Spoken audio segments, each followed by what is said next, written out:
What's up, Chiefs Kingdom? Noah Gray here, tight end for the Kansas City Chiefs. Make sure you like, share, and subscribe to Josh's channel and check out showmefootball.com for more. What is up, Chiefs Kingdom? Welcome back to another video on my channel. My name is Josh Fan of showmefootball.com and arrowheadaddict.com, covering your Kansas City Chiefs. And guys, the Kansas City Chiefs just got a double dose of awesome free agent news. We're going to talk about what that is right after this.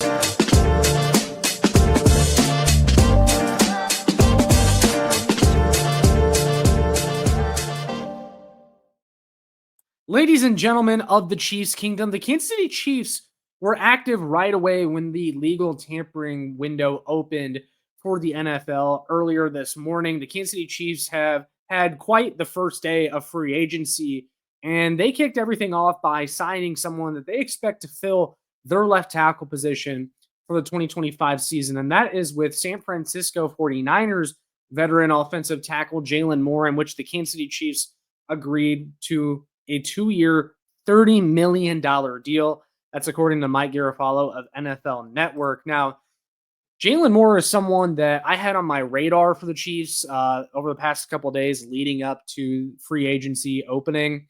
I didn't make a video about him, but I did make a video about Dan Moore Jr., who ended up signing with the Tennessee Titans earlier today on a massive 4-year deal worth more than $80 million.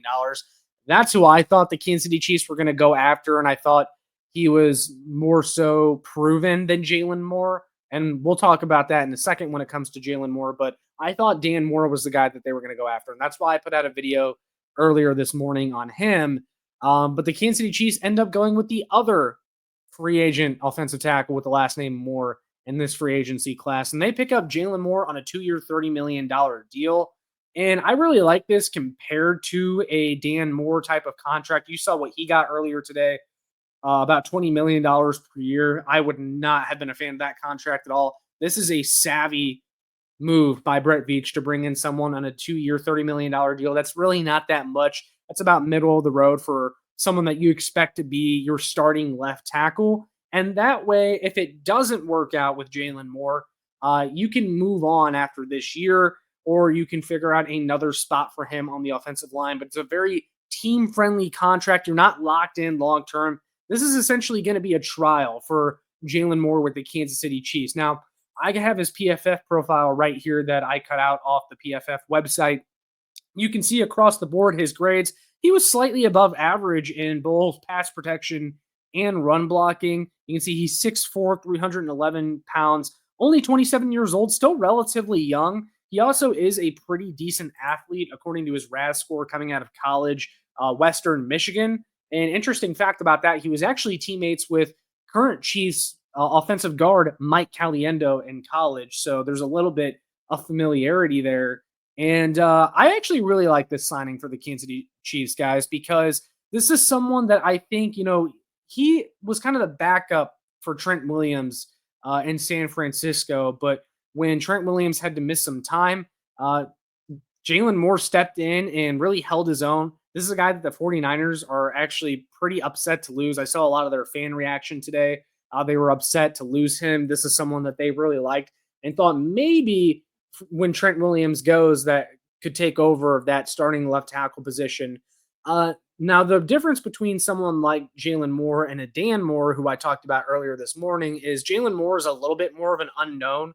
Dan Moore, you know what he is, but the potential ceiling for Jaylon Moore might be higher than Dan Moore, but with an increased sample size with the Kansas City Chiefs coming this year, he could be worse. Now, I don't think he will be. I like this signing a lot. He's a decent athlete. His arm length isn't quite what the Chiefs typically like, but it's not like he has super stubby arms. I believe he has 33 3/8 of an inch arms. That's enough to play the position. And look, I think there's a lot of upside here. And I think in the limited playing time that he did have in the 12 games that he did start for the San Francisco 49ers, he showed enough that I believe that the floor has been raised at the left tackle position for the. I'm not necessarily doing backflips for Jaylon Moore. I don't think he's great or even elite, but I think he's solid. And I'm a fan of the contract more than anything. The contract doesn't lock you in long term to Jalen Moore if he doesn't work out. But I really like this. I think he has the most upside of any free agent left tackle option that was out there for the Kansas City Chiefs. This also doesn't stop you from, bringing back DJ Humphries on another 1-year deal just to have insurance there, or maybe potentially drafting someone in the NFL draft. But this was definitely the biggest piece of news coming out of free agency for the Kansas City Chiefs on day one of free agency, because they addressed the most important position on their team, the most important need for the offseason.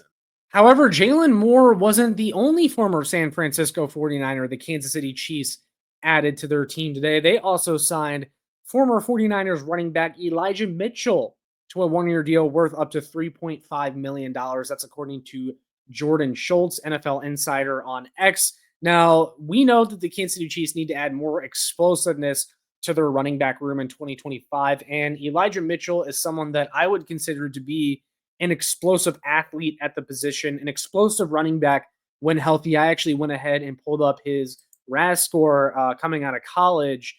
Obviously, you see elite explosion grade, elite speed grade, good agility, and this differs a little bit from like an Isaiah Pacheco, who is a good athlete, but Elijah Mitchell's agility and explosion scores were much better, and you see that on film. This is someone that has good inline agility, and he has a little bit more wiggle than Isaiah Pacheco. He is very explosive. I think, you see a lot more of his runs go for 7 or 8 yards on plays where I think Isaiah Pacheco maybe gets 3 or 4 yards. We know that Isaiah Pacheco doesn't have very good vision. I think Elijah Mitchell has better vision. Now, all of that being said, Elijah Mitchell has struggled with injuries. This is someone that has struggled to stay healthy throughout his career. So it's a good signing if he can stay healthy. But this definitely doesn't stop you from adding maybe even another veteran free agent running back, maybe bringing back Kareem Hunt, and also drafting a running back in the NFL draft. I still fully expect the Kansas City Chiefs to draft a running back in this upcoming draft. You don't simply put all of your eggs in the Elijah Mitchell basket. I really like what he can give you when healthy. He's an explosive running threat, not necessarily a home run threat, but someone that is an explosive runner. I think is a better scheme fit for the Chiefs when they're running a lot of outside zone.